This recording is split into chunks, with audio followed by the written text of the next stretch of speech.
Hello, good evening, and welcome to the second of our three World Final preview shows. We're chatting to the top three qualifiers from each semi-final, and tonight it's the turn of Paul Harrison and Frankie Wainman. Good evening, both of you. Evening. Frankie, it's been a pretty epic weekend for you. Yes, it has. Yeah, we just had the wedding, obviously all day yesterday, Phoebe's wedding and that. Obviously Paul was there as well. It was a really good day, absolutely superb. So just got to get into some race car prep now. Who's making noise in your garage?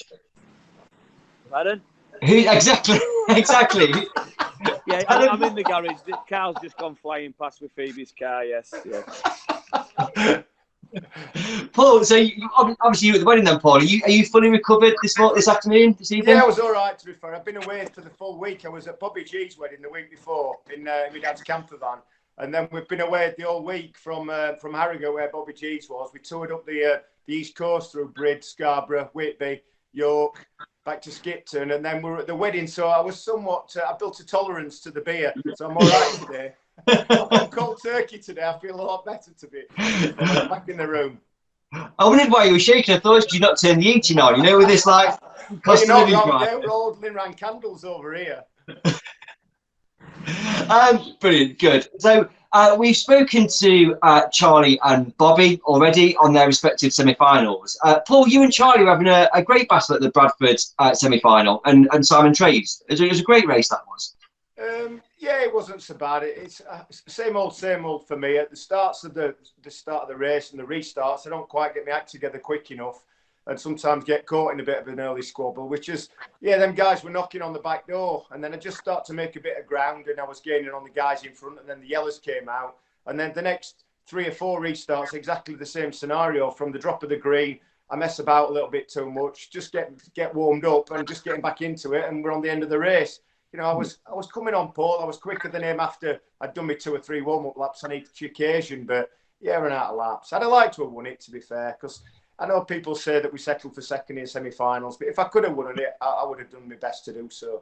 Yeah, thank you. Frankie, you had a good battle with Bobby at Skegness as well. Yeah, it was superb. Obviously, I wanted second at Skeggy. There was a car dropping a lot of oil, which we didn't realise till afterwards. Obviously, Sean Webster's car broke the back axle. I had an oil leak on my fuel pump, and I was a little bit worried about it. But obviously, it was so small, it was going straight on the exhaust. But he came past me at one point, and he spent 3 laps at the side of me on the oil, and I was on the other bit of the track, which was then clean, if you like, and I was quicker than him and left him. So that sort of put my mind at rest for that. And then obviously, I think he kind of settled for third, if I'm honest. Whether he thought it was a better option for me to deal with the front row at Ipswich, I don't know. But but Bobby's in there. He's just got to get past the Dutch or the foreign entrance and get to us. Yeah. So we mentioned the second row, and it's often considered the favoured starting position in the World Final. Is that the same at Ipswich, considering the size of the track? It's an hard one. I've started Ipswich. Obviously, there's going to be races before this year, which in previous years there hasn't been. It's been the first race. The track's real dirty and slippy. But this year might be a little bit different because they are having races before we race. I think there's a few races, so hopefully the track should come to a bit. But it's supposed to be the preferred place to start second row inside. Obviously, Tom's real quick. Paul's going to be real quick. So, I've just got to see how the rolling lap pans out and see if they need dealing with. What do you think, Paul, about the second row? You're on the second row out, I've started most places on the grid, and I've won it once. So, for me, at this stage of my career, I was quite elated with my decent semi-final spot, as I was with the World Championship third on the podium last year. So I'm glad to be in it. The fact I'm on the second row is a bonus. And as Frank says, we're up the sharp end of things, and you'd hope that we can make something happen in the race. Obviously, like any big race, the first couple of bends are critical. For me, at the European at Northampton, I came unstuck immediately. I'd like to think that we can ride it, and hopefully, if we hang about, then we can make an impression on the rest of the race. But you just never know, dear. It's theory and reality all the time. In theory, what you're going to do, and reality as to what happens. It's like the little kid that says to his dad, he said, "Dad, what's the difference between theory and reality? He says, well, go and ask your mum if she'd sleep with a plumber for £1 million. So he comes back and he says, yeah, mum says she would. He says, right, go and ask your sister if she'd sleep with a plumber for £1 million. So he comes back and says, yes, she would. So he said, well, there you go then, that's your answer. He says, I don't get it. What do you mean that's the answer? He says, well, in theory, we're actually sitting on £2 million. He says, in reality, me and you live with a couple of slappers.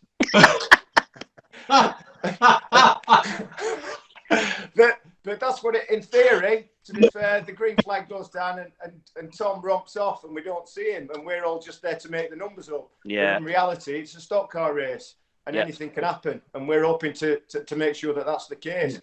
Fending them off that are coming, trying to knock on the door from behind and get to them guys that are up in front. Yeah. I don't know where to go now, Paul, after that. Genuinely don't know where to go. But I suppose the second row, my last question about that. Is it nice you two are clearly friends? Is it nice that you're going to be next to each other on that second row? Bit of comfort for each other? We can hold hands and cuddle, you know. Bit of comfort. Bit of comfort. Listen, hey, we're on the second row. We've been together on World Finals, been on the front row World Finals. I'm pretty sure we must have been.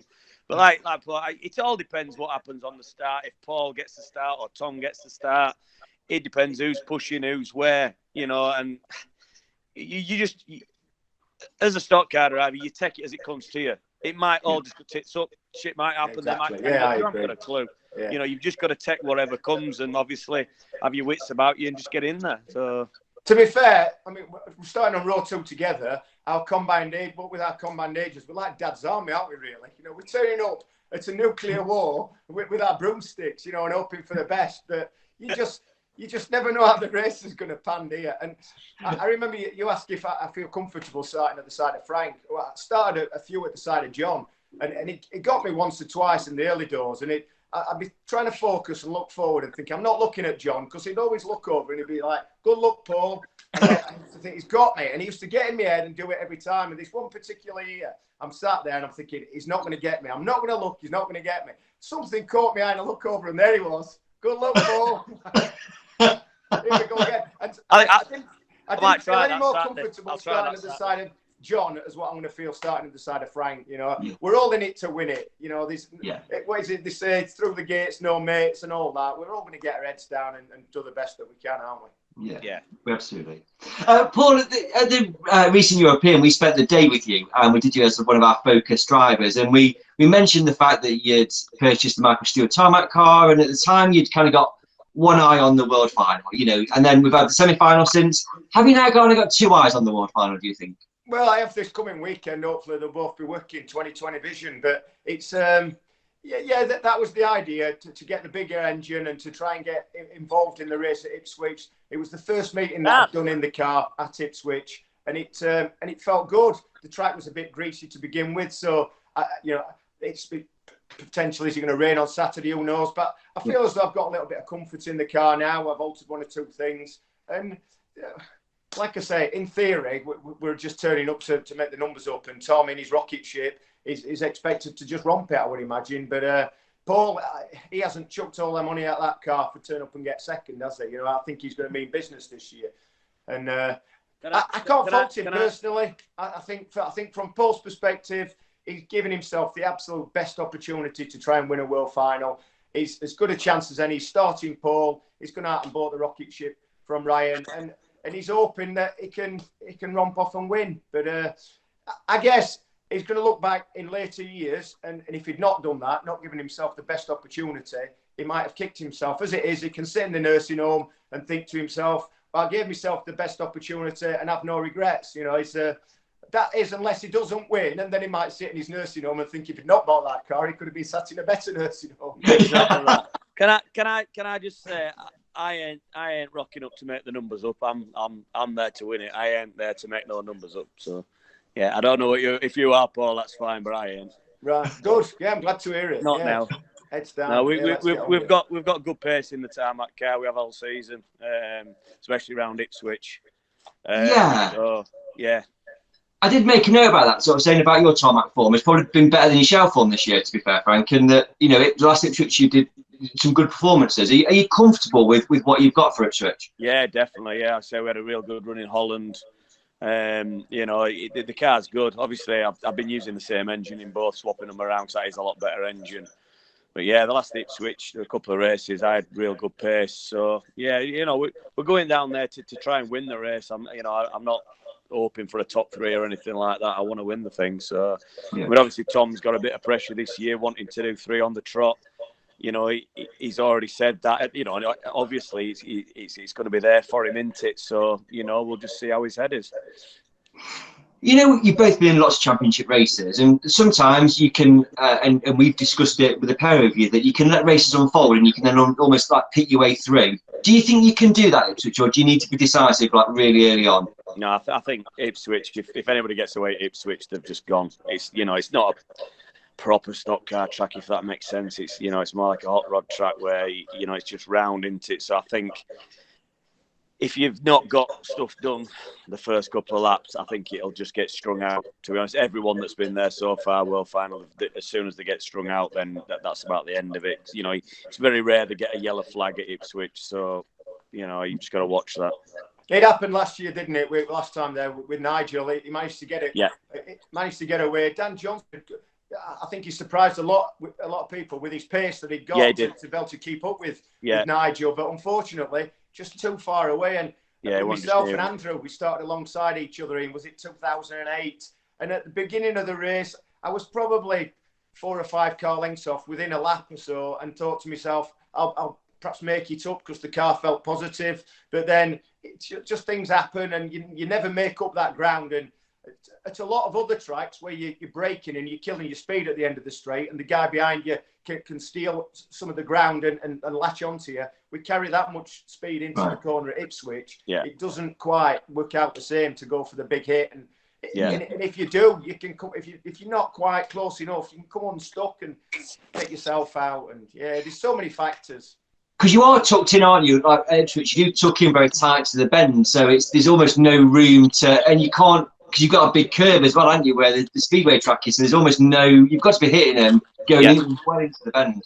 Yeah, Ipswich is very one-liney. It's very grippy on the actual racing line. As soon as you get offline, it is slippy. But obviously, you can't cut the curve. You can't even you can't get over the curve at all. As Dan Johnson found out. So, like Paul said, he did surprise everybody that year down with his pace, and you know, I dare say another couple of laps and he would have been near enough to get to him, because he had got back to him at the end. But, you know, obviously, I know how quick my car is as soon as we've set off. And, you know, if I feel it is quick, then, you know, it might have a bit of a difference on what I'm thinking. But, you know, obviously, we'll see how we do. Okay.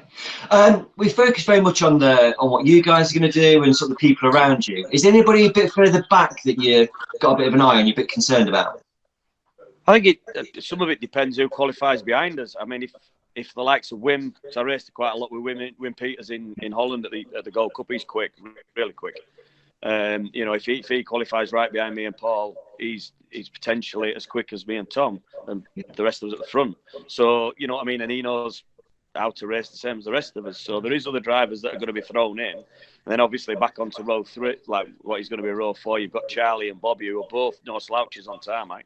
Yeah. You know, you've got a lot of quick cars up there, a lot. So, you know, anything could come through. And at the end of the day, it's a world championship, and every driver on them first 8 or 10 rows wants to be world champion.